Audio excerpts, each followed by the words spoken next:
time now for the award-winning #1 local talk show in Northeast Pennsylvania, The Sam Lesante Show. Now here's your host, Sam Lesante.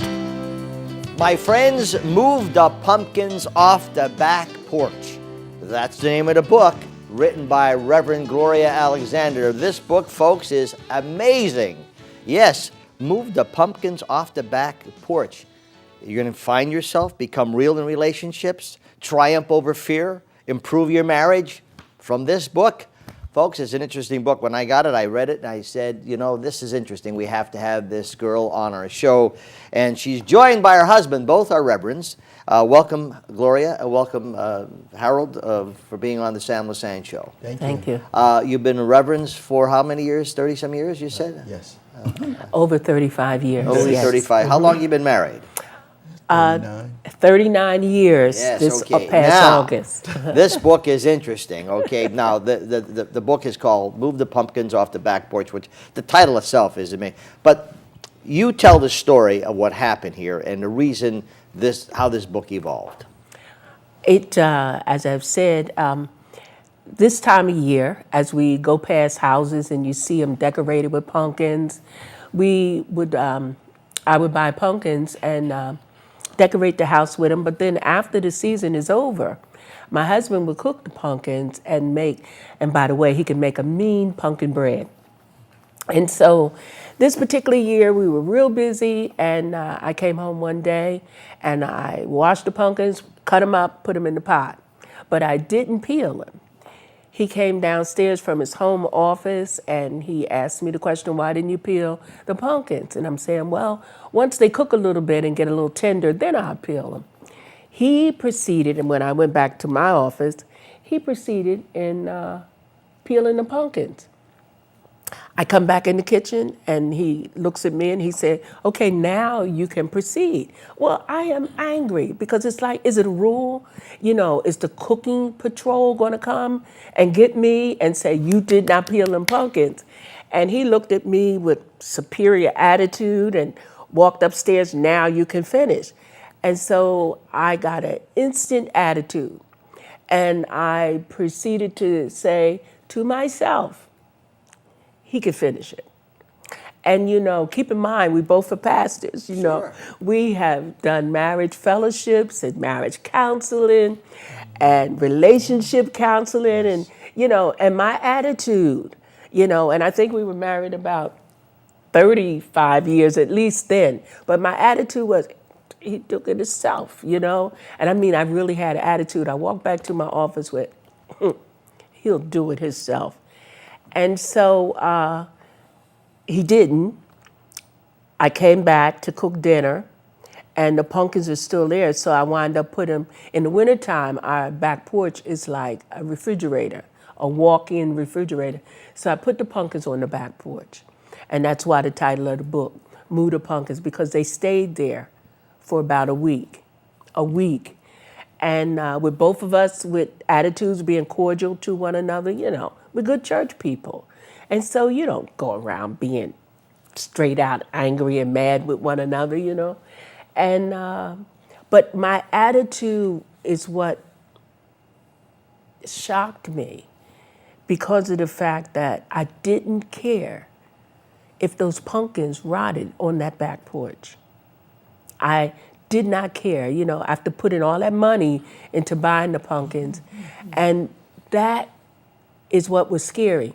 Now, in our relationship through the years, I like to think I'm the one that would sit down and talk if we got to a standstill in something. But actually this time, he was the one. We were on our way out of town, and he pulled into a parking lot, and he said, okay, come on, we're going to have to talk, you know, because them pumpkins are still on the back porch.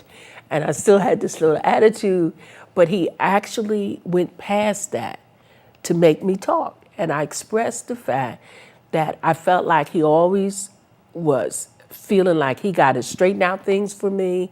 He's always right. He always know. And we are now in this power play. And he was able to really listen to me. But, and so we worked it out, went home, and I don't know who finally just cooked them and moved the pumpkins off the back porch. But I was so shocked at my pettiness that I really had to pray about that. I really went before God and I prayed that, where's this coming from? I mean, you know, we can laugh about it, and we have laughed about it. I've laughed about it with other people. But sometimes in relationships, whether you're married, whether you work with somebody, you can wind up being so petty over something so petty and small. And it brought back up memories of when I was a child. And it brought back up memories of that if I didn't do something to complete with my mother, I was made and ostracized. And that's what I had to deal with. And that's why I wrote the book. So I was going to say there had to be a buildup of something, okay, and that little thing just ticked it off, okay, and so for 1 week, you know, you were cordial, but yet now things also start popping up. For example, you have in here toilet paper issues, okay. What were those issues? Toilet paper issues are coined, and we have a minister in our church that say you've got to write a book about toilet paper. When we would do marriage fellowships, you have in every relationship in the job, you have preferences, but it's not the gospel. You know, murdering somebody is wrong. Stealing from somebody is wrong. But which way you turn the toilet paper is your preference, whether it's from your culture or whatever. And those particular things, it wind up just being a power play because it's nobody which way. And you know, when we would do marriage fellowships, we stopped even telling the couples which way one like it turned one way and one like it turned the other, because then it wound up just being yes, you know, and everybody would take sides. And so toilet paper issues are things you deal with in marriage, in relationship, where it's no right or wrong. It is no law of the land. It is no law of the Bible, you know. And how many marriages, relationships, how many people have quit jobs over, I call it toilet paper issues. It's just little petty things that you prefer, or your family, his family, turned to toilet paper one way, you know. I come from a family that turned it another way. And when we first got married, I put the toilet paper on the roll, he would come in and change it. And we would be so angry with one another that, you know, he would sleep out on the couch, you know. Just because the toilet paper was put on wrong. Folks, I'm talking to Reverend Gloria Alexander. The book is amazing. It's called Move the Pumpkins Off the Back Porch. And you can get this book. Go to movethepumpkins.org. Get the book. We come back. We'll talk to Harold. And why does he keep on changing those toilet papers around? Stay with us. Thanks for staying with us, folks. I'm Sam Lesante. Thank you so much, folks, for making the Sam Lesante Show your #1 talk show in Northeastern Pennsylvania. I really appreciate it. And my email is sam@ssptv.com, 24/7, ssptv.com. You can watch any one of our shows, the 21 shows we produce anywhere in the world. Today, my guests are Reverends Gloria and Harold Alexander. The book is called Move the Pumpkins Off the Back Porch. We're talking here about how this particular incident with the pumpkins started developing into other things, okay, the preferences, etc. In your summary of the book, it says, examine yourself. What do you have to change about yourself in order to start moving the pumpkins off the back porch in your life? Are you playing the name it and blame it game?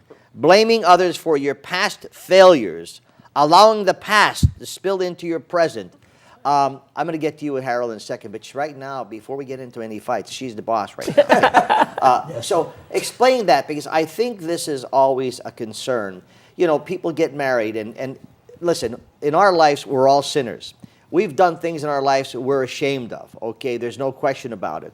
And, you know, but how do we go back and erase that? You know, we have to move forward. I think sometimes people who are married or couples or whomever is together sometimes, and they get upset. Well, do you remember 5 years ago? Right. And how about when we were dating and Yes, you did it? yes. And so tell me about how devastating that could be. Well, you think you have forgiven, and maybe you did, but you didn't forget. And you just wind up suppressing it. And what I have found through the years, it's going to come out some type of way. And what happens is something so petty and so small, but it brings up what I dealt with and what I talked about in the book, resentment. And resentment from the original word is resent, resentment. And so the memory is resent to you of what they did wrong or what happened in your past. And now you play it out in your future. You bring all that baggage, and it's just a memory that you cannot go back and change. So you must forgive, and you got to release it. And of course, from the biblical point of view, in the Bible it says, cast down your imagination. That's a daily exercise because our imaginations can run away with us. The way we think a person is, in our minds, that's how it is. They could be innocent. They don't even have to have thought of it in that particular way. When this incident happened with the pumpkins, it was in my mind, oh, there he go again. It is, he always think he's right. That's what was playing in my mind. Reverend Harold, what happened that day that you came in and said, how come the pumpkins are not peeled, and then you peeled? What happened? Well, when I saw her that she had prepared the pumpkins and she didn't take the skin off, before coming into full-time ministry, I used to work in a restaurant. Okay, I worked there for about 15-some years or whatever, so I know, right, that if you want the pumpkins to be infused with all the spices and things of that nature, you got to remove the skin so that it can kind of flow in there or whatever before you finally process it. So I kind of said, well, look, because of my experience, whatever, hey, listen, you need to kind of take the skin off first, And she said, yes. And she said, no, Now we're trying to make some sense out of this. There you go. It's like, so I said, well, I kind of got resentful because she knew, we have been through many years or whatever. She knows how many years I worked in a restaurant. She knew where I worked and things of that nature. She knew what kind of type of chef I was, And so, like, I was figuring, like, wow, how in the world she's not going to be this blatantly, standing there. It's like, why would she even do that? When she came back and explained to you what was and you just peeled them automatically, and then she got upset about it. Because everybody knows you peel take the skin off before you put. Okay, but why? So what happened then that she came in and she was upset about that? Well, that's because when she said that she started it anyway, and I did not start it, and so therefore, since she started it and initiated it, that I need to keep my hands out of it. Okay, and that was basically what she said. Now, from that, okay, these little things start popping up, and this is what happened.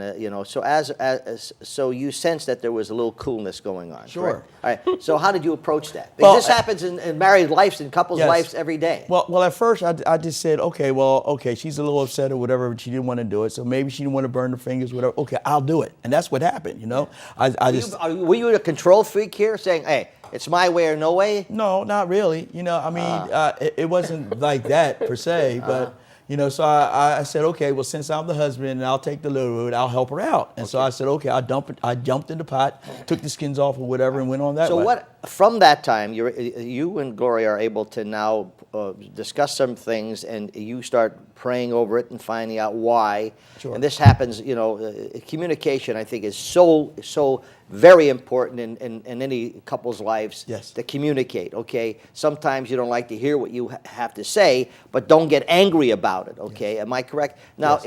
in your experiences, Reverend, okay, how do you view this whole thing for people who are reading, will hopefully read the book? Yes. But what is it? Because there's so many messages in here that Gloria, you present. Mm-hmm. What did you get from this book? Well, basically, and this in relationships or work relationships or whatever, right? So many things are held up like they're out back on the back porch, you know. Jobs are not being done, jobs that are being sabotaged from the inside, you know, because you have certain mixed feelings of people saying things about you and things of that nature, whatever, and it's stuck on the back porch. It's not until one or somebody, you know, finally says, okay, look, you know, we need to kind of stop this. We need to kind of clear the air, whatever, come past this particular issue, because we're sabotaging our own jobs. We sabotage our relationships, you know, our marriages, our constant battling, fighting, you know, and our jobs and things of that nature, work's not being done. So what the Lord finally had me to do was that we were coming back, and we were actually pulled into a parking lot, but it happened to be in the park. And so we were able to walk, you know, for a moment, clear the air, and really kind of come down to the fact, okay, listen, this is not important like that. Did this sort of like bring you a little bit closer together from having this exchange? Sure. Okay. Now let me ask you this: how many years have you been married? 39. Okay. And that's how many years I've been married. Yeah, and we'll be going on 40, okay? And people sometimes will ask me, you know, what's the success of being married, okay?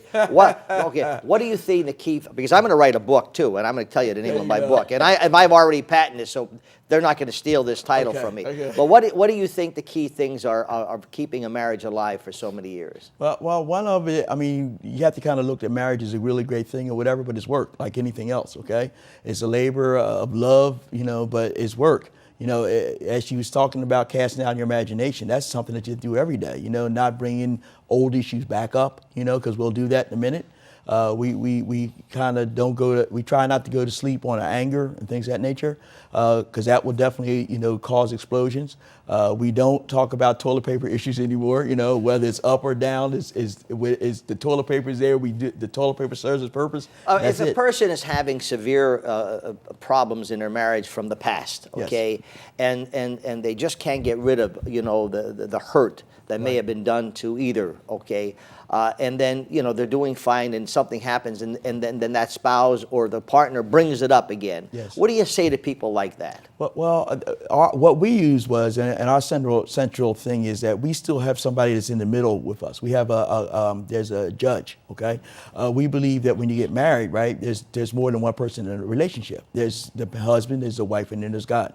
And so what we started to be able to do was, you know, certain issues we could not resolve, we would pray and say, okay, look, we have to leave it with him. He's going to solve it, and whatever way he comes out. And did he solve it? Yes, he did. And see, now people who listen to this, sometimes if you're not religious and you don't go to practice in whatever church, they feel, that's nonsense, but it's so factual. Folks, I'm writing a book and about marriage, and I'm always asked, you know, as well as they're asked, how, you know, what's the success of marriage? The name of the book is called Psst.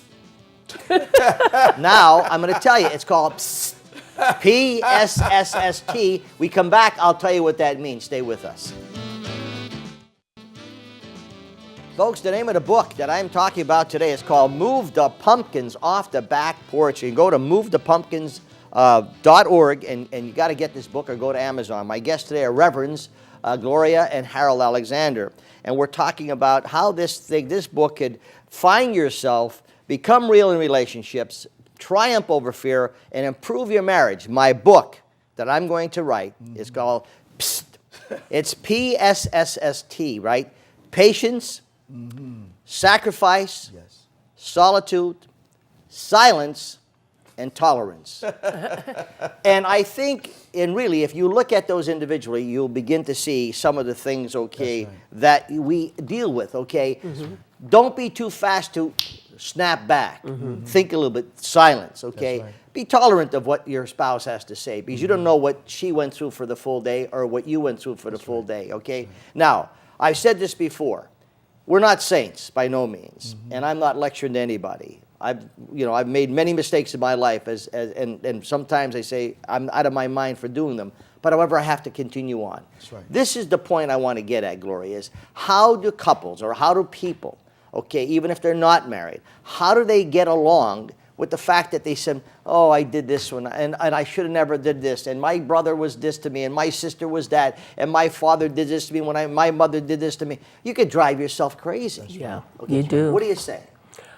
Well, as you said, and you said before, you know, we have, and as my husband said, we have God to be able to go to. But you said that some people might not, you know, believe in God. You're even afraid to talk about God today. You see, it's funny, you could sit in a plane and read, you could sit in a plane and read a Playboy magazine. That's right. But if you had a Bible on, they look at you and say, well, is this guy reading the Bible? Right, right. That's how crazy this world is today, Yes. okay? I Yes, mean, it is. so getting what we're saying is that how you got to snap out of it. Well, that's easier said than done, because if you do have reoccurring bad thoughts coming back and that victim mentality coming back, as I said, we have to say, it was God. When we accepted the Lord Jesus Christ in our lives to give us the strength and the courage, forgiveness, because it get to a point where, and I talk about that with resentment, you just don't want to forgive anymore. That's right. That's exactly The right. only thing you want to do is you go your way and I go mine. Moving forward, okay, you put here, he says, what causes a person to be his own worst enemy? And I love this. I believe the number one answer is fear, and you break it down. False evidence appearing real, Yes. okay? Yes. And this is so true. The family today, okay, the family, how important today is the family, Reverend Alexander? Yes, I mean, the family is the most integral unit. That's the starting point. Where the family starts falling down, then our society kind of falls down, So. And so my question to you is this, and people know me, they know I'm very pro-life, and I give everybody an opportunity to come on and do that stuff, okay? And I'm not going to get, editorialized, but the point is, why is it that the major medias today try to destroy the marriage, the family as a whole? Yeah, I don't, for some reason or another, I guess maybe because of certain pain and heartache from other folks, it's hard to believe that anybody can live monogamously with an individual for a lifetime, literally.